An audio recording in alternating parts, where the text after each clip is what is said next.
வணக்கம். உணவு என்கிற கருத்தில் ஐயா சிவ கதிரவன் அவர்களின் உரை. அனைவருக்கும் வணக்கம். உணவு என்பது பற்றி நாம் புரிந்த கருத்துக்களை உங்களோடு பகிர்ந்து கொள்ள நினைக்கிறேன். உணவு என்பது எவ்வாறாக இருக்கிறது, என்ன உணவை உட்கொள்ள வேண்டும் என்கிற பரிந்துரை பட்டியல் என்ற வகையில் உணவு தொடர்ந்து பேசப்படுகிறது. பல பல நேரங்களில் நல்ல உணவு எது பரிந்துரைக்கப்படுகிற வகையில் கேட்பதும், நல்ல உணவை பின்பற்ற வேண்டும் என்று முயற்சி செய்வதும் நடைமுறையில் இருப்பதை நான் பார்த்திருக்கிறேன். நீங்களும் அப்படி பார்த்திருப்பீர்கள். அதோடு இல்லாமல் உணவு என்பது உங்களது நலத்திற்கு மிக பொருத்தமான அல்லது இன்றியமையாத ஒன்றாக இருப்பதையும் நாம் பார்க்கிறோம். உணவினுடைய கருத்து என்பது இந்த எல்லைகளிலேயே இருக்கிறது. உடல் நலமாக இருப்பதற்கு உணவை தேர்வு செய்வது என்பது ஒரு இன்றியமையாத பொருத்தம். உடல் நலமாக இருப்பதற்கும் உணவு அதற்கு காரணமாக இருப்பதும் ஒரு தவிர்க்க இயலாதது. அதே வேளையில் உணவு என்பதை சரியாக புரிந்து கொண்டு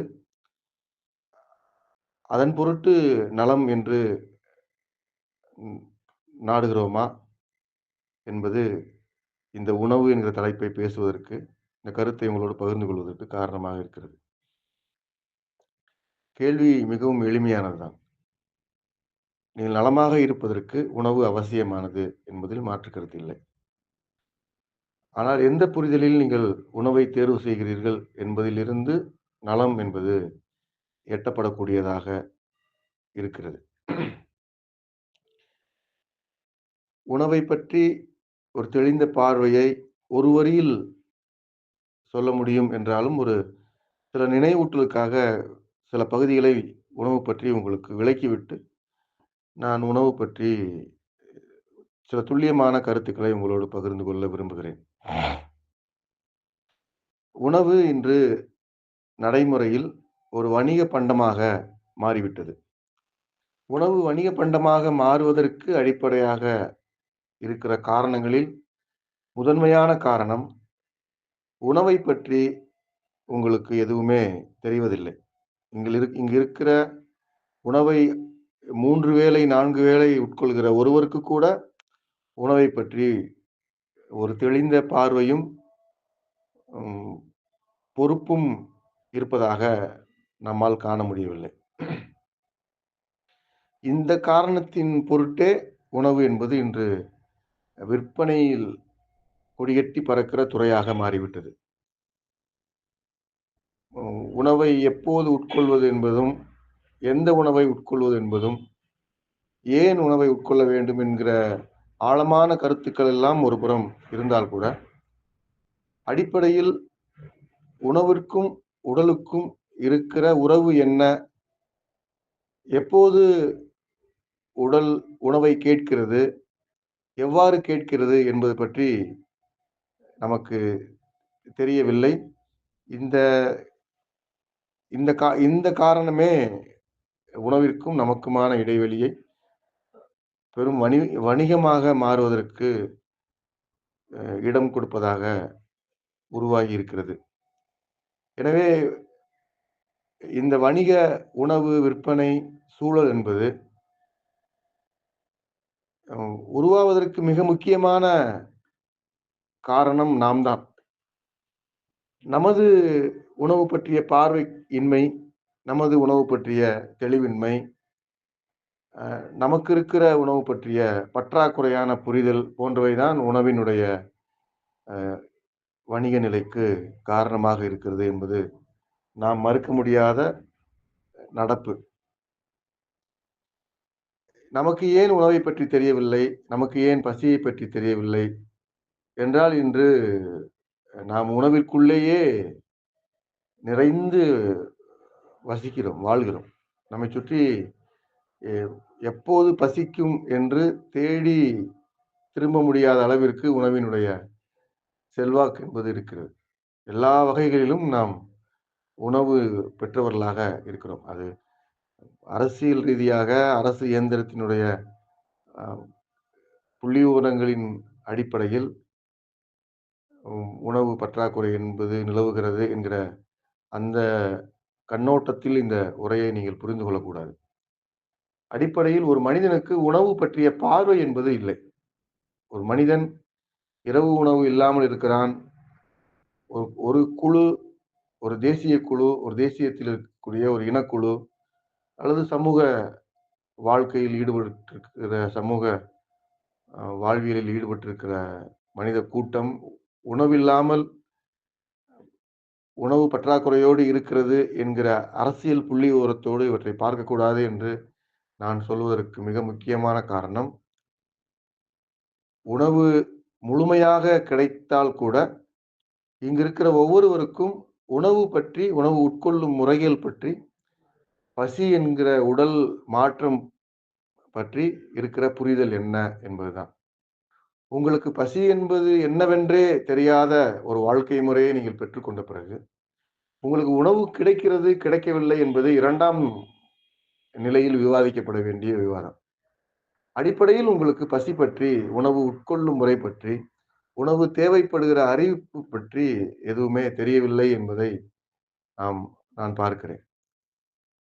ஆக இந்த உணவு பற்றி நீங்கள் தெரிந்து வைத்திருக்கிற எல்லா விவரங்களும், எல்லா செயல்பாடுகளும் உங்கள் உணவு தேவைக்கும், உங்கள் உடல் அ அறிவிக்கிற பசி பசி என்கிற உணர்வு உணர்விற்கும் தொடர்பு இல்லாத நிலையிலேயே இருக்கிறது என்பது நாம் கவலையோடு பார்க்க வேண்டிய நிலை. இந்த நிலையில் இருந்து உணவை பற்றி நீங்கள் புரிந்து கொள்ள வேண்டும் என்றால், முதலில் நீங்கள் உணவிற்கும் உங்களுக்குமாக இருக்கிற தொடர்பினை நீங்கள் ஆழமாக புரிந்து கொள்ள வேண்டும். இந்த தொடர்பில் இருந்துதான் உணவு என்னவாக இருக்கிறது, உணவு என்பது என்ன என்பதை நீங்கள் பார்க்க முடியும்.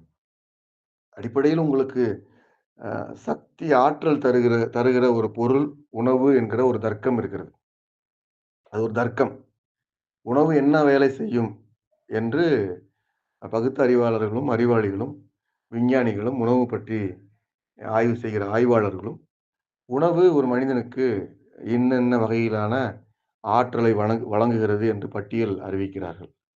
அந்த வகையை நீங்கள் அ கல்வி சாலைகளில் கற்றுக்கொண்டு, வலைதளங்களில் தேடி பிடித்துக்கொண்டு, ஆற்றல் வழங்குகிற பொருளாக உணவை பட்டியலிட்டு வைத்திருக்கிறீர்கள். இப்படி ஆற்றல் வழங்குகிற பொருளாக இருக்கிற உணவு, தர்க்க அடிப்படையில் ஆற்றல் வழங்குகிறது என்பதில் நமக்கு வேறு கருத்து இல்லை. அவை ஆற்றல் வழங்குகின்றன.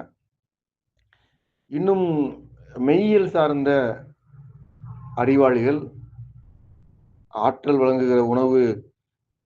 வழங்குகிற எல்லாமும் உணவுதான் என்கிற அடிப்படையில் உங்களுக்கு பயம் வருகிற போது ஒரு வகையான ஆற்றல் வருகிறது, கோபம் வருகிற போது ஒரு வகையான ஆற்றல் வருகிறது என்று உங்கள் உணர்வையும், உங்கள் கொந்தளிப்பையும் கூட ஆற்றல் வழங்குகிற மூலமாக வைத்துக்கொண்டு சில கருத்துக்களை பதிவு செய்கிறார்கள். அதுவும் மறுக்க முடியாத கருத்துக்கள் தான். அதை நாம் தர்க்க அடிப்படையில் ஏற்றுக்கொள்ள முடியும். உங்களுக்கு நவீன வண்ண வண்ணங்களை வைத்து ஆய்வு செய்கிற ஆய்வாளர்கள், ஒரு குறிப்பிட்ட வண்ணங்களை நீங்கள் பயன்படுத்துவதன் வழியாக உங்களுக்கு ஆற்றல் வருகிறது என்று புதிய தர்க்கங்களை முன்வைக்கிறார்கள். அவற்றையும் நாம் மறுப்பதற்கு இல்லை. இவை எல்லாமும் தர்க்கங்கள். இவை எவ்வாறு தம் உள்ளே இந்த கருத்துக்கள் எவ்வாறு தனக்குள்ளே ஆற்றலை வைத்திருக்கிறது என்பதில் நமக்கு மாறுபட்ட கருத்து ஏதுமில்லை. ஆனால் ஒரு மனிதனுக்கும் உணவுக்கும் இருக்கிற உறவு என்பது எவ்வாறு புரிந்து கொள்ளப்பட்டிருக்கிறது என்பது ஒவ்வொரு தனி மனிதனுடைய உணவு பற்றிய பார்வையோடு இருக்கிறது. இப்படியான தனி மனிதர்கள் பலரும் இணைந்து ஒரு சமூகத்தை உருவாக்கி இருக்கிற போது, அந்த சமூக உருவாக்கத்தில் விளைந்திருக்கிற விளைவு என்பது, உணவின் தேவை என்பது சுருங்கி, உணவை பற்றி இருக்கிற புரிதல் என்பது சுருங்கி, உணவை தர்க்கமாக மட்டுமே பார்க்கிற ஒரு பார்வையோடு நாம் இன்று சிக்கலுக்கு உள்ளாயிருக்கிறோம் என்பதை நான் பார்க்கிறேன். அதைத்தான் உங்களிடம் பகிர்ந்து கொள்கிறேன். அந்த சிக்கலை எப்படி விடுவிப்பது என்பதற்குத்தான் நீங்கள் உணவை பற்றி புரிந்து கொள்ள வேண்டும்.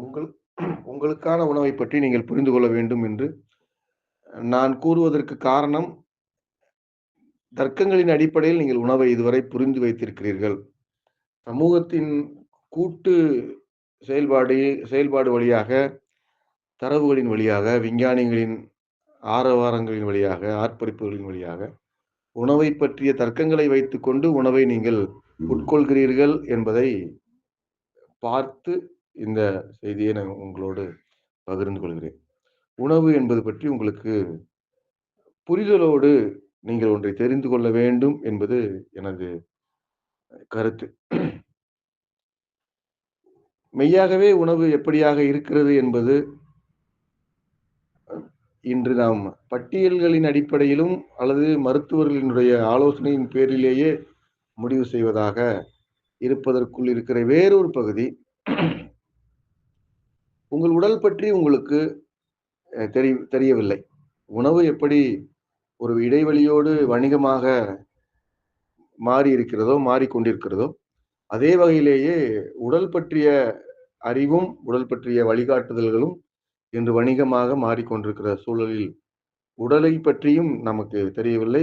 உடலுக்கும் உணவிற்குமாக இருக்கிற தொடர்பு பற்றியும் நமக்கு தெரியவில்லை என்கிற ஒரு கவலையை நான் உங்களுக்கு நினைவூட்டுகிறேன். இதற்கிடையில் உணவு எவ்வளவு வகையான உணவுகளை நாம் பார்க்கிறோம். நடப்பில் இருக்கிற உணவுகள் என்று பார்க்கிற போது எத்தனை வகையான உணவுகள், சத்துக்களின் அடிப்படையில் உணவை வகைப்படுத்துகிற வகைப்பாடுகளை நாம் மேற்கொள்கிறோம். ஒரு உணவில் புரதம் எவ்வளவு இருக்கிறது, மற்ற இரும்பு தாதுக்கள், கனிமங்கள் என்று வகைப்படுத்துகிற சத்தினங்கள் அந்த உணவிற்குள் எவ்வளவு இருக்கிறது என்று வேதியியல் அடிப்படையில், இயற்பியல் அடிப்படையில், மற்ற உயிரியல் இயங்குமுறை அடிப்படையில் விவரிக்கிற விவரிப்புகள். நடப்பில் உணவை பற்றி பார்வை அப்படித்தான் இருக்கிறது. இந்த உணவை நீங்கள் இவ்வளவு உட்கொள்வீர்கள் என்றால் உங்களது எடையில் இவ்வளவு மாற்றம் ஏற்படும், உங்கள் இரத்த கலவையில் இவ்வளவு மாற்றம் ஏற்படும் என்கிற பரிந்துரைகள் எல்லாமும் நடப்பில் இருக்கின்றன.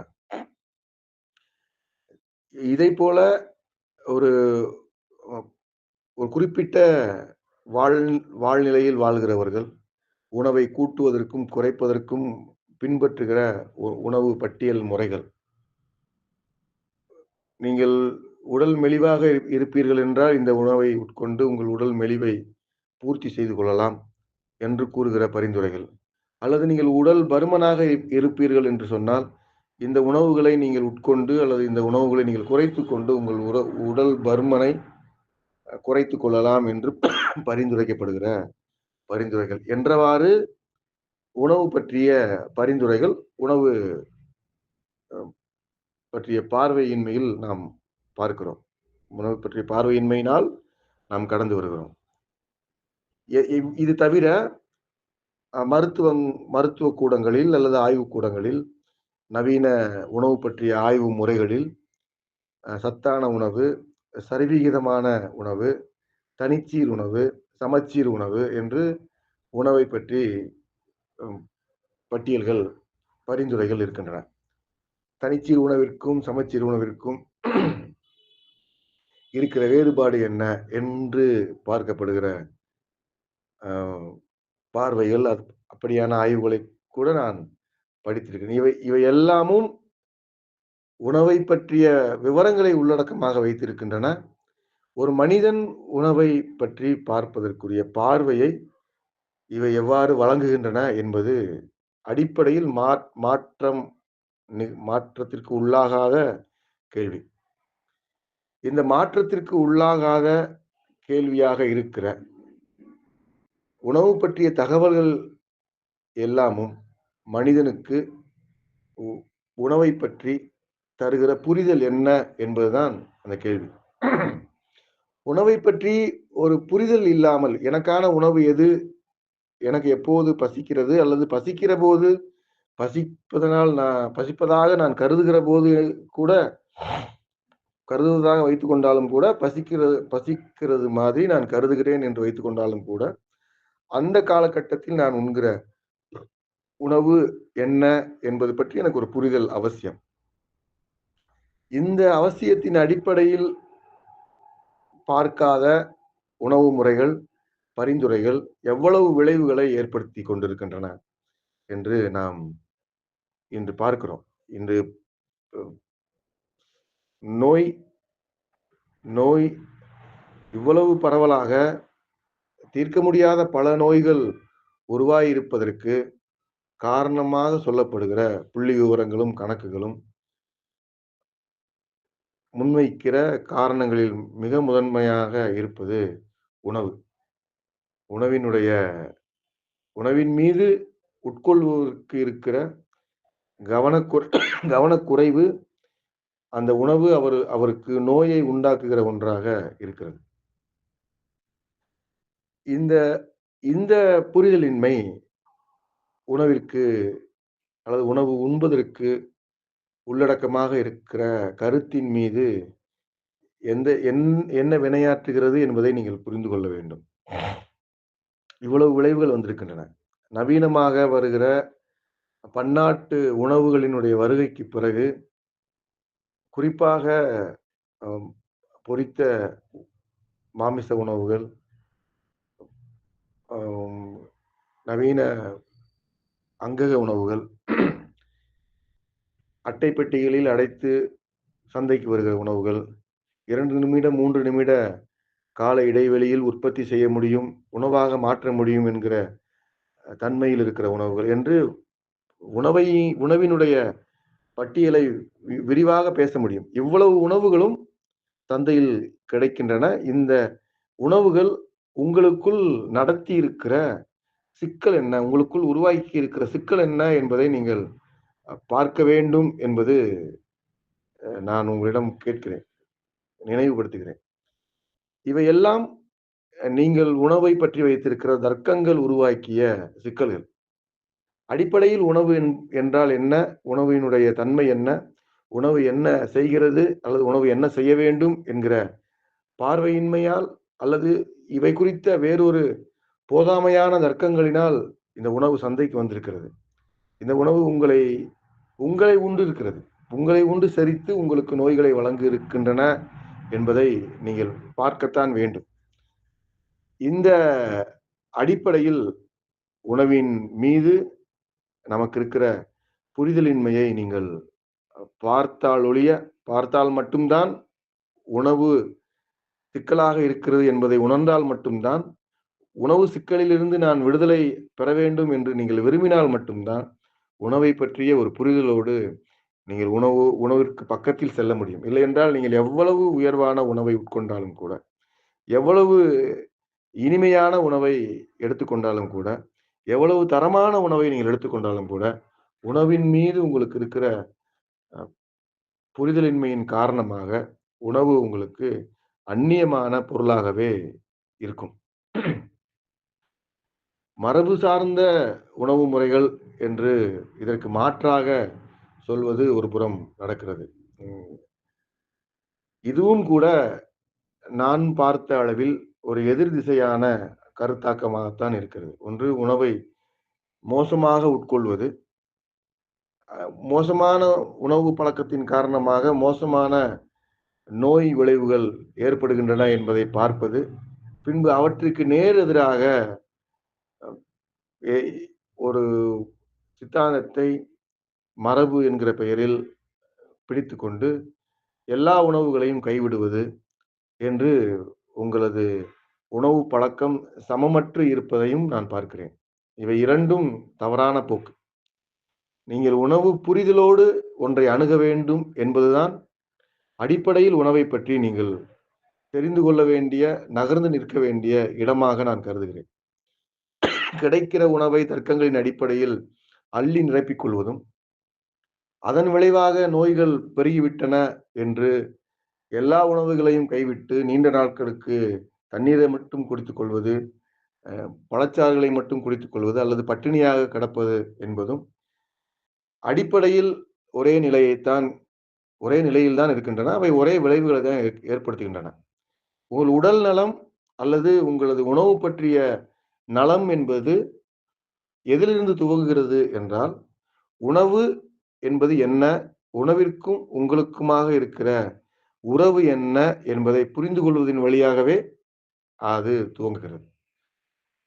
காலை நேரத்தில் இவ்வளவு உணவு, நண்பகல் நேரத்தில் இவ்வளவு உணவு, இரவு நேரத்தில் இவ்வளவு உணவு என்பதாக உங்கள் உணவு பழக்கவழக்கங்களை நீங்கள் வகைப்படுத்திக் கொள்ளக்கூடாது. இது உங்கள் புரிதலில் இருந்து விளைந்தவையாக விளைந்தவை அல்ல. இது ஒரு பரிந்துரையின் பேரில் உங்களுக்கு வழங்கப்பட்டது.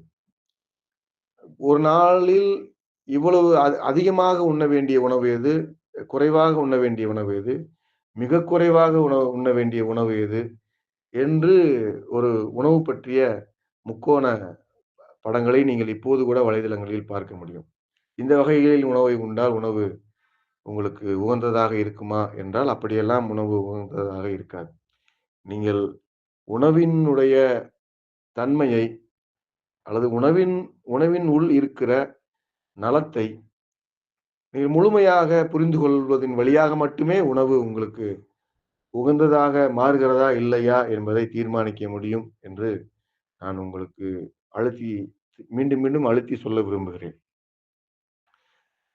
மரபு சார்ந்த வாழ்க்கை முறையில் அல்லது சில 100 ஆண்டுகளுக்கு முன்பு, சில 1000 ஆண்டுகளுக்கு முன்பு உணவினுடைய வழக்கங்கள் எவ்வாறு இருந்தது என்று நாம் ஒப்பிட்டு பார்த்தோம் என்றால், அ உணவு சார்பு நிலை என்பது பெரும்பாலும் விளைச்சலை சார்ந்து இருந்தது என்பதை நீங்கள் அறிந்திருப்பீர்கள். அது ஒரு வகையான வாழ்க்கை முறையோடு தொடர்பு உடையதாக இருந்தது. நமது தமிழ் இலக்கிய மரபில் உணவு பற்றிய குறிப்புகளை நாம் பார்க்கிறபோது, உணவு என்பது ஒரு கருப்பொருள் சார்ந்தது. தொல்காப்பியத்தின் அடிப்படையில் உணவு என்பது ஒரு நிலத்தில் உருவாகி, அந்த நிலத்தில் நிலை பெற்று, அந்த நிலத்தில் இருப்பவர்களுக்கு பொருத்தமான ஒன்றாக உணவு இருந்திருக்கிறது என்று தொல்காப்பியம் உணவு பற்றி பறைசாற்றுகிறது. இந்த வகையில் உணவு உங்களுக்கான உணவாக இருக்க வேண்டும் என்று இலக்கிய சான்றுகளின் அடிப்படையில் பரிந்துரைக்க முடியும். அதே வேளையில் இன்று வளர்ந்திருக்கிற நவீன மயப்பட்ட தொலைத்தொடர்புகளின் வகையில் பார்க்கிற போது, உணவை நீங்கள் பெற்றுக்கொள்வதற்கும், உணவை நீங்கள் பகிர்ந்து கொள்வதற்கும் உங்களுக்கு கிடைத்திருக்கிற வாய்ப்புகள் என்பது அசாத்தியமானது. மிக மிக அ எளிமையாக கிடைப்பதற்கு அரிய உணவை கூட நீங்கள் இன்று பெற்றுக்கொள்ள முடியும். இப்படி ஒரு வாய்ப்பு இருக்கிற போது, மரபு கூறிய, தொல்காப்பியம் கூறிய உணவு முறையை நான் பின்பற்றுவது என்பது எந்த வகையில் என்று நீங்கள் கேலியாக சிரிக்கிற இடத்தில் இருக்கிறீர்கள் என்று கூட எனக்கு தெரியும். உங்களது உணவு பழக்கம் அல்லது உங்களுக்கு வழங்கப்படுகிற உடல் நலம் என்பது, உணவின் மீது உங்களுக்கு இருக்கிற புரிதலின் வழியாக மட்டுமே அது எளிமையாக உங்களுக்கு பலன் தருவதாக இருக்கும் என்பதை நீங்கள் முதலில் தெரிந்து கொள்ள வேண்டும். அது ஒரு மெய் அறிவு கொண்ட அல்லது மெய்யியல் பார்வையோடு நான் உணவு என்பதை உங்களுக்கு விளக்க விரும்புகிறேன். இன்று உங்களுக்கு கிடைக்கிற எல்லா செய்திகளையும் வைத்துக்கொண்டு, எல்லா தர்க்கங்களையும் வைத்துக்கொண்டு நீங்கள் உணவை உட்கொள்கிறீர்கள் என்பதை ஒருபுறம் வைத்துவிட்டு, உங்களுக்கான உணவு என்ன என்பதை நீங்கள் புரிந்து கொள்வதற்காக சில கருத்தை நான் உங்களுக்கு கூற விரும்புகிறேன்.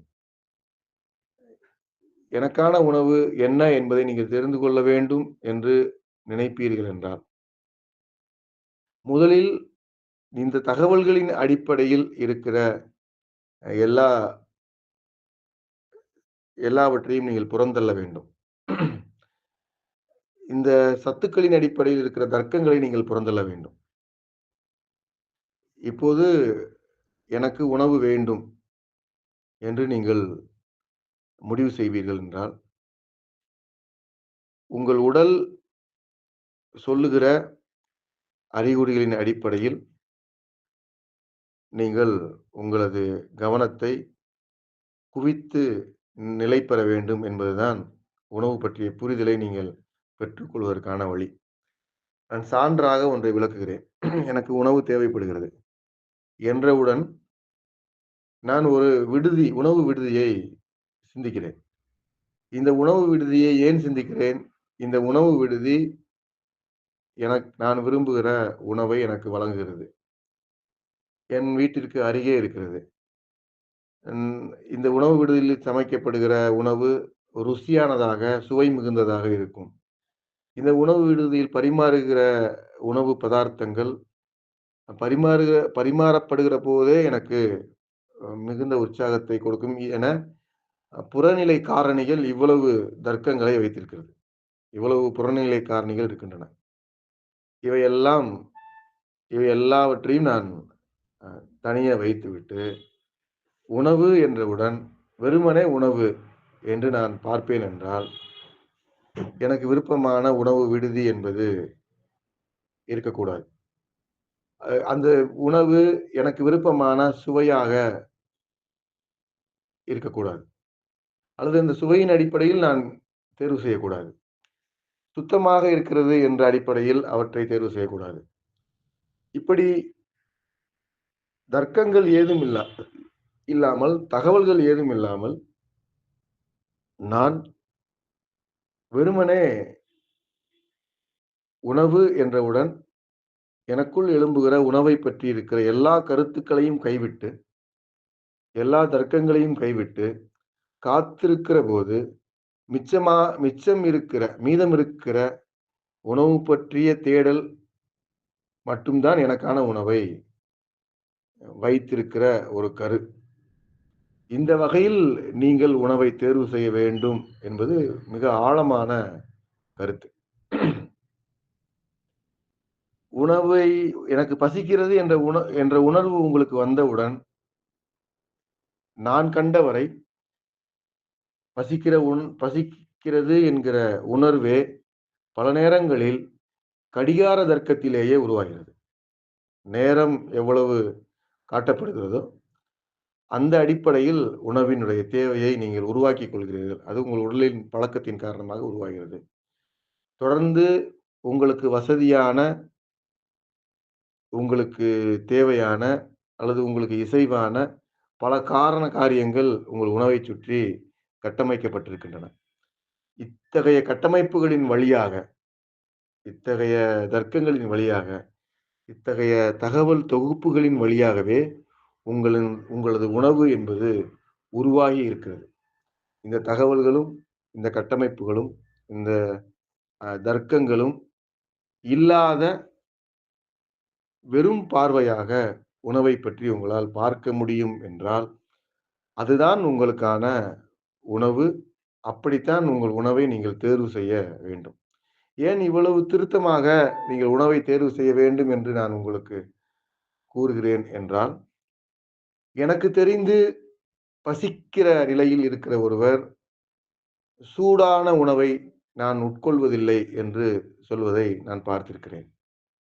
அல்லது பசிக்கிற நிலையில் இருக்கிற ஒருவர், சூடாக இருந்தால் மட்டும் தான் நான் உணவை உட்கொள்வேன் என்று தகராறு செய்வதையும் பார்த்திருக்கிறேன். புளிப்பான உணவு, உப்பு இல்லாத உணவு, உப்பு வேண்டும் என்கிற உணவு, சுவை இருக்கிற உணவு, சுவை குறைவாக இருக்கிற உணவு என்று உணவு பற்றி கோடானு கோடி தர்க்கங்களை நீங்கள் வைத்துக்கொண்டு ஒரு உணவை தேர்வு செய்வீர்கள் என்றால், அது உங்களுக்கான உணவு அல்ல. அது உங்கள் தர்க்கங்களுக்கான உணவு. அந்த உணவு உங்களில் இருந்து மிகுந்த இடைவெளியோடு, வேறுபாடுகளோடு தான் உங்கள் உடலுக்குள் செல்கிறது. இலக்கியத்தில், தொல்காப்பியத்தில் சொல்லப்பட்டது போல உணவு என்பது ஒரு நிலம் சார்ந்ததாக இருக்கிறது என்று நீங்கள் பின்பற்றுவீர்கள் என்றால், அது சிறந்த வகை. என்றாலும் இன்னும் முழுமையான புரிதலோடு நீங்கள் உணவை பின்பற்ற வேண்டும் என்பதற்காக, இந்த செய்தியை நான் உங்களுக்கு கூற விரும்புகிறேன். உணவை பற்றி நாம் சிந்தித்தவுடன், எந்த எந்த வகையில் எந்த அறிவும் இல்லாமல், எந்த தர்க்கமும் இல்லாமல், எந்த புற அழுத்தமும் இல்லாமல், எனக்கு பசிக்கிறது, எனக்கு உணவு வேண்டும் என்று நீங்கள் பார்க்க துவங்குகிற போது, இந்த பார்வை செறிவூட்டப்படுகிற போது, செறிவடைகிற போது, உங்கள் உடலுக்கு பொருத்தமான உணவை மட்டும் நீங்கள் தேர்வு செய்வீர்கள். அவற்றில் சுவை என்பது, நிறம் என்பது, அதன் மீது போர்த்தப்பட்டிருக்கிற வேறு எல்லா வகையான அறிவு சார்ந்த கருத்துக்களும் 2ஆம் பட்சமாக மாறிவிடும். முதன்மையாக உங்கள் உடலுக்கு பொருத்தமான ஒன்றை நீங்கள் உட்கொள்ள வேண்டும் என்கிற நிலைக்கு வந்து சேருவீர்கள். அவற்றில் எந்தவிதமான கருத்து பூச்சும் இருக்காது. அவற்றைச் சுற்றி எந்த விதமான தகவலும் இருக்காது. எளிய உதாரணமாக, நான் ஒரு கட்டுரையை படிக்கிறபோது, இப்படியே அந்த கட்டுரை துவங்கியது. நீங்கள் இப்போது இருக்கிற நிலையில் உங்களிடமிருந்து உங்களுக்கு வரவேண்டிய தகவல் தொடர்புகள் ஏதும் இல்லாமல் இருக்கட்டும். ஏதும் இல்லாதபோது, உங்களுக்கு தெரிவிக்கப்பட வேண்டிய தொலைத்தொடர்பு சாதனங்கள் ஏதும் இல்லாதபோது, நீங்கள் மட்டும் நீங்களாகவே இருக்கிறபோது, உங்களுக்கு பசிக்கிறது என்றால், நீங்கள் எந்த உணவை தேர்வு செய்கிறீர்களோ, அந்த உணவே உங்களுக்கான உணவு என்று அந்த கட்டுரையை எழுதியவர் பதிவு செய்திருந்தார். அப்படிப்பட்ட உணவு பற்றிய பார்வை, மிக துல்லியமான உணவு பற்றிய பார்வை. உங்களுக்கு பசிக்கிறது என்றால், உங்கள் பசிக்கு அல்லது உணவு தேவை உங்களுக்கு விரும்புகிறீர்கள் என்றாலும் கூட, உங்களது உணவு தேவை என்பது எந்த வகையில் அது நிலை கொள்கிறது? எந்த வகையில் நாட்டம் கொள்கிறது? அது நாட்டம் கொள்வதற்கு பின்னால் இருக்கிற கருத்துக்களும், தர்க்கங்களும் என்ன என்று அறிந்து அவற்றையெல்லாம் கைவிடுவீர்கள் என்றால், அந்த கைவிடலின் அடிப்படையில், அந்த தர்க்கங்களை விலக்கி வைக்கிற அடிப்படையில் நிலை பெறும்போது, மீதம் இருக்கிற உணவு மீதான விருப்பம் தான் உங்களுக்கான உணவை உறுதி செய்கிறது. அதுதான் உங்களுக்கான உணவாக இருக்கவும் முடியும். இது பல கோடி ஆண்டுகளுக்கு முன்பு, பல ஆயிரம் ஆண்டுகளுக்கு முன்பு மனித சமூகத்தில் நிகழ்ந்திருக்கிறது.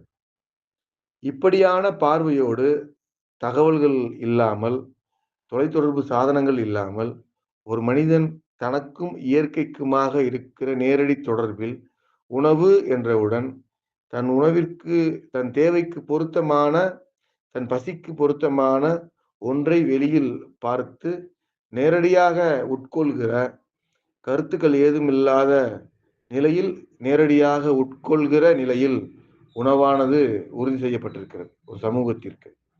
சில 100 ஆண்டுகளுக்கு முன்பு, சில 1000 ஆண்டுகளுக்கு முன்பு வாழ்க்கை முறையில் உணவு என்பது அப்படித்தான் உறுதி செய்யப்பட்டிருக்கிறது.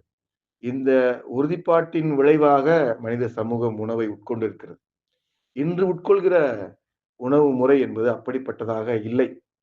நீங்கள் யார் ஒருவரும் உணவை, உங்களுக்கும் உணவிற்குமான நேரடி தொடர்பில் நீங்கள் உணவை உட்கொள்வதற்கான வாய்ப்பிழந்து நிற்கிறீர்கள்.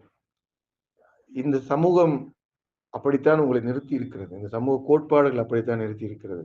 ஆனால் மனித குலம் என்பது அப்படியான உணவு தேர்வை கொண்டதாக இல்லை.